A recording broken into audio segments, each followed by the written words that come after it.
Kristen Stewart, Julianne Moore and Elizabeth Banks attend the Museum of Modern Art's film benefit. Moore was this year's honoree. Rebecca Smeyne for the New York Times. Over the years, Julianne Moore has appeared in more than 60s, where some of her more memorable roles have included a despairing star, a pretentious artist, an articulate academic, a lightheaded lesbian, a boozy Briton and a stilted New England housewife. She has been a mother fighting for custody of her child, Boogie Nights, a mother who abandons her child, The Hours, and a mother who has a UAL relationship with her child, Savage Grace. Two of those performances earned her Oscar nominations. In 2012, Ms. Moore won an Emmy, playing Sarah Palin in Game Change. In 2015, she won an Oscar for her role as an Alzheimer's-ridden academic in Still Alice. On Monday night, she was asked what the through line was. She was decked out in Chanel at the Museum of Modern Art's annual benefit for its film program, where she was being honored. "There's none," she said, joined by her husband, the filmmaker Bart Freundlich. "That's really it." To the left was the director Todd Haynes, whom Ms. Moore first collaborated with in 1995, when she starred in Safe, playing an attention-starved hypochondriac. To the right were Elizabeth Banks and Kristen Stewart, who starred with Ms. Moore in The Hunger Games and Still Alice. Ms. Stewart specializes in chronic nonchalance. She seems to be her generation's spokesmodel for black eyeliner. Yet she cannot speak of Ms.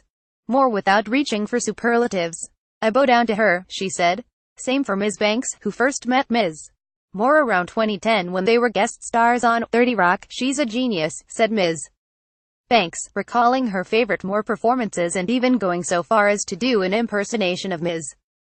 Moore's transatlantic accent in Joel and Ethan Coen's The Big Lebowski, drawing out the R in Perfect, like it was taffy. Shortcuts, the 1993 Robert Altman that helped establish Ms. Moore, was mentioned in numerous speeches during the evening ceremony, which took place in the downstairs theater at about 9 p.m.